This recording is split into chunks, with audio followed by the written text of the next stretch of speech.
আজ অনেকটা স্বস্তি নিয়েই নাগরিক ব্যস্ততাকে ছুটি দিয়ে নৌপথে নারীর টানে বাড়ি ফিরছেন দেশের দক্ষিণাঞ্চলের মানুষ। এ নিয়ে বিস্তারিত জানাতে সদরঘাট থেকে সরাসরি যুক্ত হচ্ছেন সহকর্মী মনিরুল ইসলাম মিন্টু। মিন্টু, লঞ্চ যাত্রার মাধ্যমেও কিন্তু অনেকেই দেশের বাড়িতে ফিরে যাচ্ছেন এবং পরিবার পরিজনদের সাথে ঈদের আনন্দ ভাগাভাগি করে নেবার জন্য।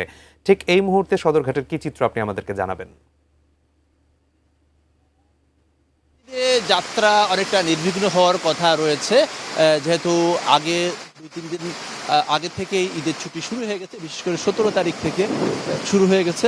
কিন্তু শেষ দিনে এসে বৃষ্টির কবলে পড়েছেন ঈদে ঘরমুখ মানুষ। ফলে ঈদ যাত্রা যে নির্বিঘ্ন হওয়ার কথা, সেটি কিন্তু এই মুহূর্তে নির্বিঘ্ন হওয়ার বদলে কিছুটা দুর্ভোগে পড়েছে।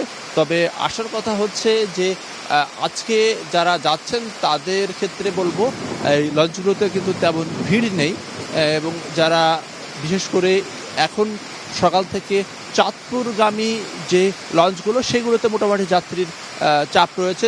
এছাড়া অন্য অন্য রুটের যে যাত্রী, সেই যাত্রীর চাপ কিন্তু অনেকটাই কম। এই যাত্রীর চাপ অনেকটা কম হওয়ার ফলে লঞ্চগুলো ছাড়তে বেশ সময় নিচ্ছে। এমনই কয়েকটি লঞ্চ আমরা পেয়েছি, যেটি বরিশালগামী একটি ঈগল 8 লঞ্চটি, সেই লঞ্চটির যারা যাত্রী তাদের অভিযোগ সেটি মধ্যরাতে বা সন্ধ্যা রাতের পরেই তারা লঞ্চে উঠেছেন, কিন্তু সেই লঞ্চটি কখন ছাড়বে সেটি নিয়ে এক ধরনের বিপত্তি তৈরি হয়েছিল। কিছুক্ষণ আগেই নৌ পরিবহন প্রতিমন্ত্রী রাজীব আহসান তিনি এই সদরঘাট যে লঞ্চ টার্মিনাল, সেই লঞ্চ টার্মিনাল তিনি পরিদর্শন করেন। এই সময় তিনি বলেছেন যে এই লঞ্চ যাত্রা নিয়ে এআই ভিডিও ছড়ানো হচ্ছে এবং এটিকে কেন্দ্র করে এক ধরনের বিভ্রান্তি ছড়ানো হচ্ছে। এই বিভ্রান্তি থেকে সবাইকে সতর্ক থাকার আহ্বান জানিয়েছেন। এর পাশাপাশি তিনি আবহাওয়া বিষয়টি বলেছেন যে 2 নম্বর সতর্কতা সংকেত চলছে, ফলে লঞ্চ ছাড়া এবং লঞ্চ চলাচলের ক্ষেত্রে নিয়ন্ত্রণ আরোপ করা হয়েছে। অর্থাৎ আবহাওয়া খারাপ থাকলে লঞ্চ না ছাড়ার কথা বলা হয়েছে, এবং ঢাকা থেকে বা অন্য কোনো রুট থেকে লঞ্চ ছেড়ে গেলে সেক্ষেত্রে যাতে মাঝখানে আবহাওয়া খারাপ থাকলে যাত্রা বিরতি দিয়ে নিরাপদে লঞ্চগুলো রাখতে পারে সেই বিষয়ে লঞ্চের মালিক এবং কর্মচারীদেরকে নির্দেশনা দেওয়া হয়েছে। BIWT এর পক্ষ থেকে এরকমই নির্দেশনা জারি করা হয়েছে। আমরা লক্ষ্য করছি যে এই মুহূর্তে কিন্তু বেশ বৃষ্টি চলছে সদরঘাট এবং এর আশেপাশের এলাকাতে, ফলে এই মুহূর্তে ঘাটে যাত্রীদের যে চলাচল থাকার কথা ছিল সেটি নেই। তবে সকালের দিকে মোটামুটিভাবে যাত্রীর চাপ ছিল, আবার বিকেলের দিকে যাত্রীর কিছুটা চাপ হবে বলে ধারণা করা হচ্ছে। তো এই ছিল বলতে গেলে সদরঘাট থেকে ঈদে ঘরমুখ মানুষদের যাত্রার সর্বশেষ অবস্থা। সকালের দিকে চাঁদপুরের দিকে যে লঞ্চ, সেই লঞ্চগুলোতে কিছু চাপ থাকলেও অন্যান্য রুটে কিন্তু তেমন কোনো চাপ নেই। অসংখ্য ধন্যবাদ মিন্টু। দর্শক, সদরঘাট লঞ্চ টার্মিনাল থেকে সরাসরি যুক্ত হয়েছিলেন সহকর্মী মনিরুল ইসলাম মিন্টু এবং সেখান থেকে জানাচ্ছিলেন ঈদের লঞ্চ যাত্রার সর্বশেষ তথ্য। আমরা এবারে যেতে চাই একটু সড়ক পথের খবর নিতে। ঈদের আগের দিনে বাড়ি ফিরছেন এখনও অনেকেই। সায়দাবাদ বাস টার্মিনালে ঠিক এই মুহূর্তে রয়েছেন সহকর্মী সাজেদা সুইটি। আমরা সরাসরি যুক্ত হচ্ছি তার সঙ্গে। সুইটি, আজ তো ঈদের একদম শেষ পর্যায়ে রয়েছে, আগামীকালকে ঈদ। ঈদের নারীর টানে বাড়িতে কিন্তু অনেকেই আজকেও ফিরছেন। ঠিক সড়ক পথের চিত্রটি কেমন? সায়দাবাদ বাস টার্মিনালের সর্বশেষ তথ্য আপনি আমাদেরকে জানাবেন।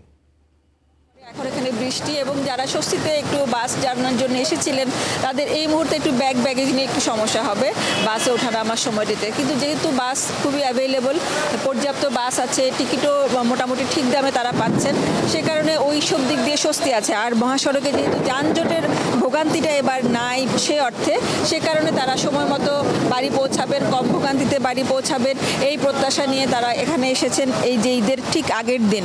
এই সময়টিতে খুব একটা চাপ থাকে না মহাসড়কে। থেকে এরকমই আশা তাদের ছিল, সেই হিসেবে তারা সেই পরিস্থিতি পাচ্ছেন। তবে আক্ষেপ আছে যারা কাউন্টারে টিকিট বিক্রি করছেন, বাস মালিক যারা বা কাউন্টারের কর্মকর্তা যারা, তাদের বেশ একটু অনেকেরই আমরা দেখেছি একটু মনটা খারাপ। তাদের প্রত্যাশা ছিল যে এবার একটু ভালো তাদের ব্যবসা হবে। কয়টা দিন মাঝখানে 2টা দিন বেশ ভালো ব্যবসা হয়েছে, কিন্তু তারা বলছেন এবারে ছুটিটা যেহেতু বেশ লম্বা ছিল, লম্বা ছুটির কারণে অনেকে আগে বাড়ি চলে গেছেন। বিশেষ করে যাদের স্কুল কলেজ ছুটি হয়ে গেছে, সেই যারা প্যারেন্টস, যারা বাবা মা, তারা অনেকেই মা বিশেষ করে বাচ্চাদেরকে নিয়ে বাড়ি চলে গেছেন, এবং যারা কাজের জন্য চাকরির সুবাদে ঢাকাতে থাকতে হচ্ছে তারা এই সময়টি বেছে নিয়েছেন। কেউ কেউ আবার আজকে রাতেও যাবেন, কিন্তু সেই অর্থে মহাসড়কের চাপ নেই।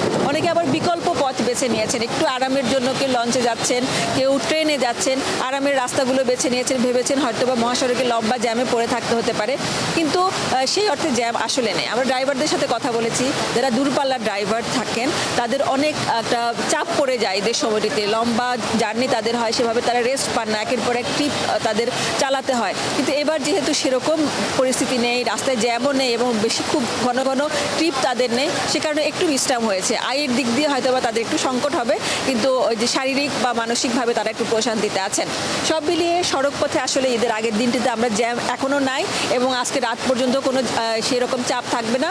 এরপরে যখন ঈদের ছুটি শেষে সবাই বাড়ি থেকে ফিরে আসবেন, ওই সময়টিতে কাউন্টার যেগুলো এলাকার যে কাউন্টারগুলো, সেখানে হয়তো বা লাভের হিসাবটা হবে। কিন্তু এনারা বলছেন যে এনাদের যারা এখানে কাউন্টারে যারা কাজ করছেন, বা তাদের যে বেতন বুঝিয়ে দেওয়ার বা তাদের যে নগদ বুঝিয়ে দেওয়ার ব্যাপারটা, এটা নিয়ে একটুখানি বাস মালিক যারা আছেন বা কাউন্টারের যারা কর্মকর্তা আছেন, তাদের ওটা নিয়ে একটু ভাবনা করতে হচ্ছে যে পকেট থেকে যাবে হয়তো বা, যদি খুব একটা লাভ তারা রাখতে না পারেন। বিশেষ করে তেলের খরচ দিয়ে সব মিলিয়ে তারা যেরকম প্রত্যাশা করেছিলেন সেরকম নেই।